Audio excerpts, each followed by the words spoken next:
Boa noite, professora Thaís. Boa noite, colegas. Eu sou a Laís Schwartz e hoje eu vou apresentar para vocês o meu trabalho sobre preconceito de gênero no futebol feminino brasileiro. Bom, o futebol feminino no Brasil. Uma história de lutas. Apesar de ser um país que se auto-intitula o país do futebol, há uma história complexa e muitas vezes silenciada por trás da trajetória das mulheres dos gramados brasileiros. A discussão hoje ela foca como o preconceito influencia, afeta a visibilidade, a repercussão e, consequentemente, o investimento no futebol feminino brasileiro. Aqui nessa imagem desse slide, a gente tem o futebol é de todas e a torcida é do Brasil. É uma estratégia nacional do governo federal, né, do Ministério do Esporte, que veio em vigor agora em 2023, é recente, onde tem como para anos futuros ter um investimento e ter uma visão mais ampla em relação ao futebol feminino. Mulheres impedidas. O decreto de 1941. A história do futebol feminino ela é marcada por um evento sombrio. Em 14 de abril de 1941, o presidente Getúlio Vargas assinou um decreto-lei que proibia as mulheres de praticar esportes que não condiziam com sua natureza. O discurso por trás desse veto era péssimo. Esses esportes poderiam afetar o equilíbrio psicológico, os corpos femininos e, crucialmente, a capacidade de gerar filhos. Felizmente, foi algo que foi super aceito na época, né? Até porque a maternidade, naquela época, ela era considerada a principal função da mulher. Aqui nessa imagem a gente tem uma das manchetes que traz, né? Impedido pela polícia, o futebol feminino, ordem e organização, os imperativos exigidos pelas nossas autoridades para a realização da partida entre moças, né?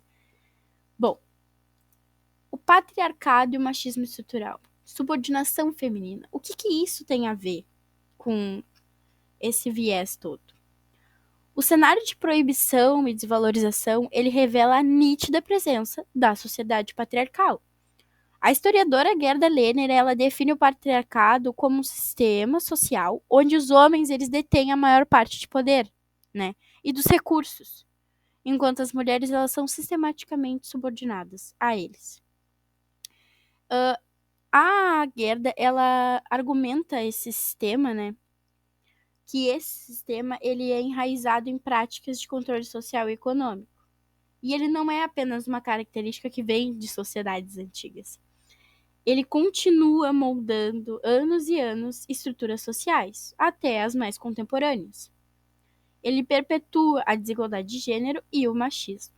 E por falar em machismo, a gente traz o machismo estrutural, que descrito por Iris Marion Young, ele está enraizado nas instituições e nas estruturas sociais, criando e perpetuando desigualdades, andando lado a lado com o patriarcado. A Young ela ressalta que o machismo ele não é apenas resultado de ações individuais, de pensamentos individuais. É um sistema de normas e práticas que favorece os homens em detrimento das mulheres, assim como a gente vê desde o passado até hoje em dia. Curiosamente, uma historiadora, a Giovanna Capucini Silva, ela aponta que a resistência do Estado foi um dos menores obstáculos para as mulheres naquela época. O que era pior eram os comentários repressores de amigos, família, companheiros. Isso tinha um peso muito maior para elas. E isso vem desses anos do patriarcado, do machismo que está enraizado na história do mundo, do país. Bom, de 1990 aos anos 2000, a gente tem momentos de expansão e retrocesso, né? É um caminho de obstáculos do futebol feminino. Antes de tudo, né? A imagem desse slide é a campanha do time do Corinthians em 2018, onde o time feminino ele entrou em campo com estampas de frases machistas nas camisas, né? Voltando. De 1990 aos anos 2000, apesar dos desafios, a história do futebol ela é repleta de momentos de expansão e refluxos. Na década de 1990, a FIFA criou a primeira Copa do Mundo feminina. E mesmo com falta de incentivo e estrutura, o Brasil conquistou o 4º lugar. O advento do Paulistão feminino, com patrocínio e transmissão da TV Bandeirantes, foi um marco crucial para o desenvolvimento do futebol feminino no estado de São Paulo. No entanto, essa evolução foi barrada. Por quê? Pelo machismo de gestores, todos homens, que demonstravam completo descaso com os times femininos. Eles ofereciam sobras do uniforme masculino e salários extremamente baixos. Além disso, exibiam preconceito sobre aparência e sexualidade, tentando encaixar as jogadoras em um padrão de beleza imposto. Um exemplo chocante é o regulamento do Campeonato Paulista de 2001, que imprimia que os critérios para escolher as jogadoras eram beleza e sensualidade. Aqui nas imagens a gente tem a seleção feminina brasileira em 1991, na primeira Copa do Mundo feminina, e nós temos o encarte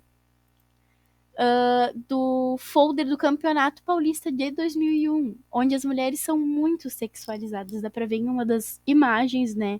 Acho que dá pra enxergar direitinho as jogadoras seminuas, né? Ou praticamente nuas. Ou a menina agarrada em um homem, né? Os shorts curtos, exibindo muito mais o corpo do que o talento propriamente dito. A visibilidade crescente e as disparidades persistentes. Maior interesse, menor investimento. Uma pesquisa da Datafolha de agosto de 2023 trouxe boas notícias.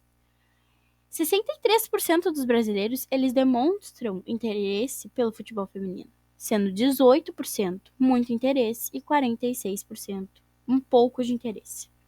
O crescimento se deve, em parte, à maior visibilidade na TV aberta, tanto em noticiários quanto nas transmissões em 2019. Pela primeira vez, as partidas de Copa do Mundo Feminina não ficaram restritas aos canais fechados.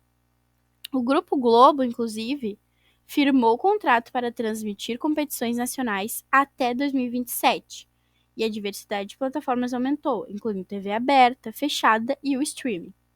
No entanto, as disparidades ainda continuam imensas, tanto em patrocínio quanto em salários. O Corinthians, que foi campeão brasileiro feminino em 2018, recebeu 120 mil como premiação, enquanto o Palmeiras, campeão masculino, recebeu 30 milhões.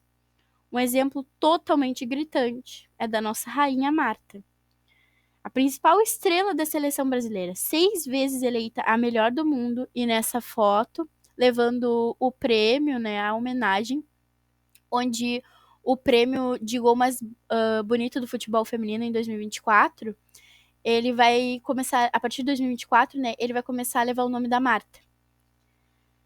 O recorde que ela detém entre os homens e mulheres é muito maior. 6 vezes eleita a melhor do mundo, como eu disse.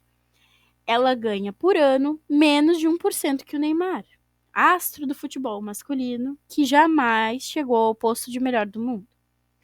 De acordo com a Infomoney, o Neymar ele fatura 50 milhões de dólares por ano, enquanto a Marta embolsa 400 mil dólares. Onde que começa a desigualdade? Que vai da infância à aposentadoria. As disparidades, elas não são apenas financeiras, elas começam desde cedo. A mesma pesquisa da Datafolha indicou que 6% das mulheres jogam futebol, enquanto entre os homens esse número é de 38%. Meninas são menos incentivadas a praticar esporte como futebol, enquanto meninos frequentemente ganham bolas e são encorajados a jogar.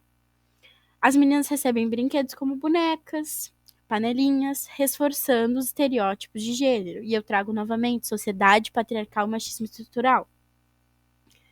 Além disso, a ausência de espaços adequados para a prática de futebol feminino é muito grande. Muitas meninas relatam dificuldades em encontrar turmas exclusivas ou enfrentam ambientes hostis para jogarem com os meninos. A luta continua após a carreira ativa. Em entrevista ao Lance, a Cristiane, nossa atacante da seleção, hoje em dia acredito, se eu não me engano, ela está aposentada, né? Maior artilheira das Olimpíadas, ela destacou dificuldades que as mulheres têm em seguir no esporte, de pequenas até o período da aposentadoria, diferente dos homens, que têm vaga quase garantida em clubes ou canais de televisão. As ex-jogadoras não têm o mesmo espaço e nem as oportunidades, são 3 vezes mais escassas. Aqui nas imagens a gente tem a Cristiane, né, que foi a jogadora que eu citei agora, e a gente tem a Júlia Rosado, que é a Juju Gol.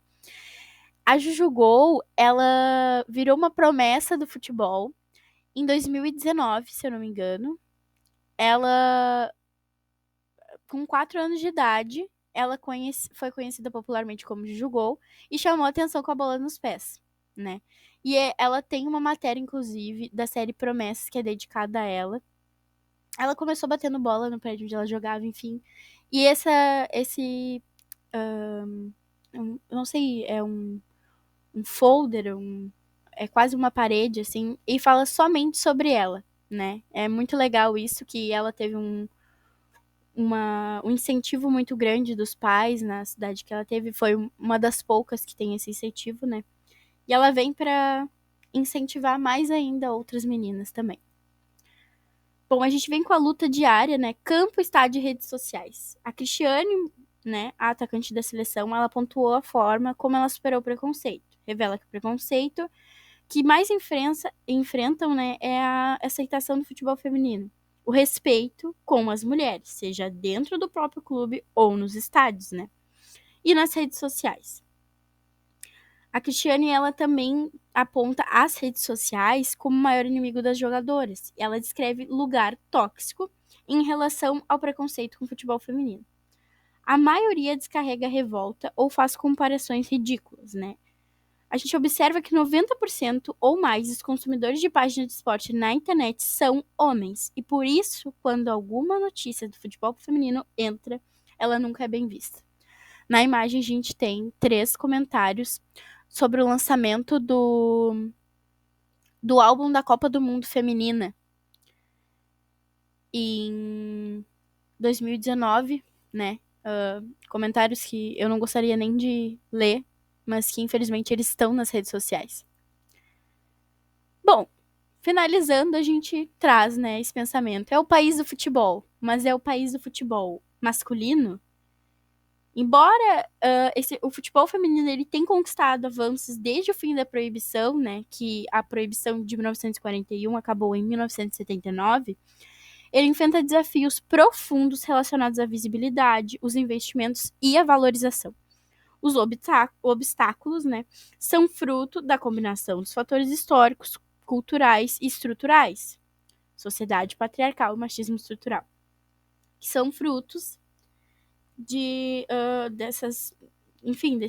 da perpetuação desses obstáculos por décadas. E eles silenciam a presença das mulheres no esporte. É, no mínimo, contraditório o tal país, que se intitula o país do futebol, reserva praticamente toda a sua admiração, os recursos, o espaço midiático à modalidade masculina, ignorando o potencial, o talento e a importância social do futebol feminino. Enquanto não houver uma mudança afetiva de mentalidade, o Brasil continuará sendo, na prática, apenas o país do futebol dos homens. Então a gente precisa apoiar essa mudança. Quero agradecer a todos pela atenção. Muito obrigada pela professora Thais, a orientação desse trabalho. Fica aqui todo o meu agradecimento. Uma boa noite a todos.